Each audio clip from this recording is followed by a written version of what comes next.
The Battle of Cynoscephalae in 197 BC was a decisive clash in the Second Macedonian War.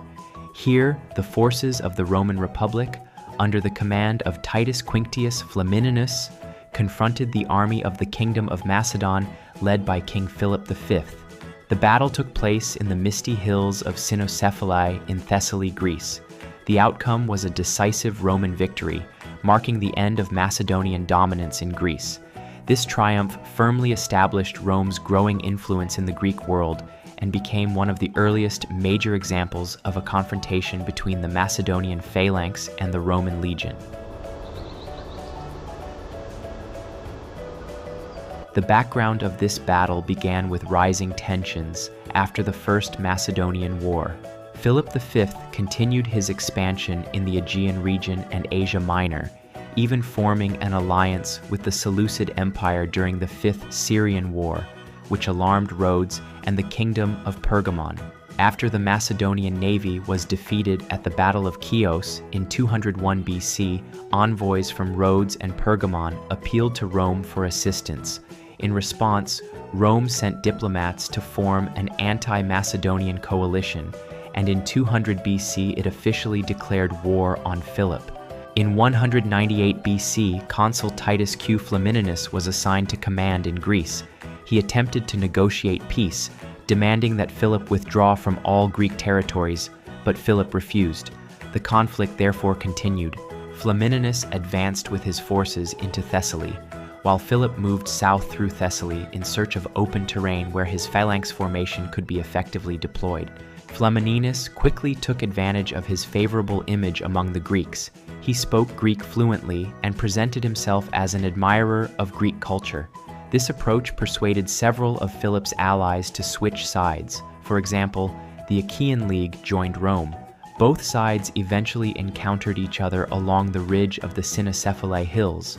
A stroke of chance and thick fog triggered an unexpected clash, setting the stage for a major battle between the phalanx system and the Roman legion. Flamininus commanded a Roman force of roughly 26,000 soldiers, 2 full legions, supported by about 8,000 allied Greek infantry from the Aetolian League and Athemania, as well as 20 war elephants from Numidia. The Roman troops consisted of heavy infantry equipped with lorica segmentata armor, carrying the scutum, a large shield, several javelins, and the short sword known as the gladius. Each legionary was trained to fight effectively even when operating in small units, which made the Roman legion formation highly flexible. Meanwhile, Philip V commanded around 25,000 soldiers, including about 16,000 Macedonian phalangites armed with the sarissa, a long pike. The rest of his army consisted of peltasts, light infantry, Macedonian cavalry, and allied troops such as Thessalian cavalry. Philip organized his forces in the traditional phalanx formation, a dense and tightly packed system that worked best on flat terrain. Among Philip's commanders was his crown prince, who served as a lieutenant. Nicanor the Elephant commanded the left wing, while Philip's son Demetrius led another formation in the center. Both commanders were experienced leaders. Flamininus, who was still in his late 20s, making him one of the youngest military officials in Roman history at the time, had previously served in Tarentum, which is why he spoke Greek fluently. Meanwhile, Philip had overseen troops in several conflicts across the Mediterranean. Personal tensions between them were high.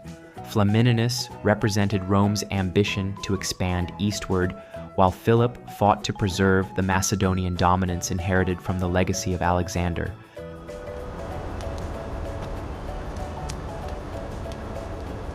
The battle began by accident. On a foggy morning, the advance forces of both sides, light infantry and cavalry, encountered each other on the slopes of a hill known as Cynoscephalae, which means dog's head in Greek. Thick fog and rain from the previous night greatly reduced visibility, so the first contact quickly turned into a fierce, close-range skirmish.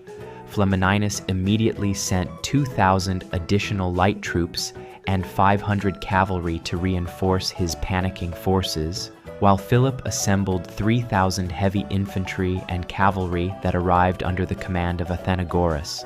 For a time, both sides pushed against each other. The Roman troops managed to withstand the assault before eventually being forced to withdraw down the hill. As the fog began to lift, the main lines of both armies were already preparing to face each other.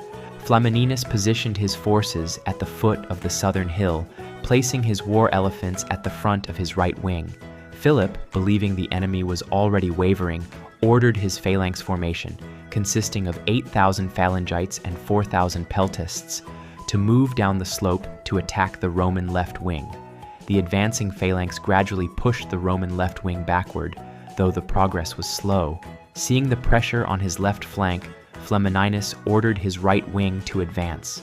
A frontal counterattack, led with the courage and shock of the war elephants, struck the Macedonian left wing, which was not yet fully prepared and was still forming in column. The steep terrain prevented the Macedonian phalanx from forming its usual dense wall of pikes, and the Macedonian left formation was quickly shattered. Meanwhile, the right wing of Philip's army, under the command of Nicanor, was still lagging behind and had only just reached the hilltop. At this point, each side held the advantage on one wing, leaving the battle in a temporary stalemate. The turning point came thanks to the initiative of an unnamed Roman tribune. Noticing the weakness in the Macedonian formation, he spontaneously detached 20 maniples, about 2,400 soldiers, from the victorious right wing. These manipular units advanced toward the rear of the phalanx formation that had been pushing back the Roman left. Because the sarissa pikes could not easily be turned within the tightly packed formation, the phalanx troops, who had previously been winning on the slope, suddenly became highly vulnerable. The Romans struck from the side and rear, cutting through the trapped Macedonian formation. As a result, most of Philip's troops on that flank were either killed or forced to surrender. Amid the chaos, Philip led his leading cavalry in a withdrawal to take a higher position. From there, he witnessed the collapse of the Macedonian formation and saw his wings falling one by one. In the end, King Philip fled with the remaining members of his guard back toward Macedon, leaving thousands of his soldiers behind on the battlefield. It is estimated that about 8,000 Macedonian soldiers were killed and 5,000 captured, while Roman casualties were only around 700 men.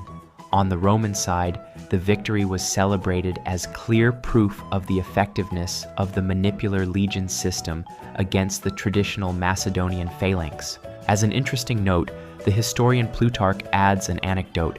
According to him, Philip nearly would have been captured alive if Rome's allies, the Aetolian League, had not been busy looting the enemy camp instead of pursuing the Macedonian king. On the winding battlefield, the soldiers' habit of collecting war spoils ironically helped Philip escape.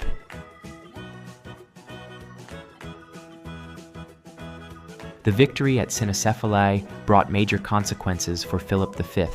In the following year, he was forced to sign a harsh treaty that required him to relinquish all conquered territories outside Macedonia, withdraw his military garrisons from Greece, pay a heavy indemnity of 1,000 talents of silver, reduce the size of his army, and limit the strength of his navy.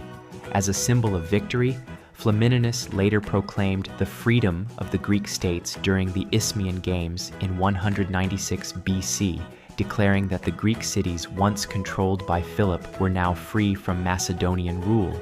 However, this freedom gradually diminished as Roman influence in the region continued to grow.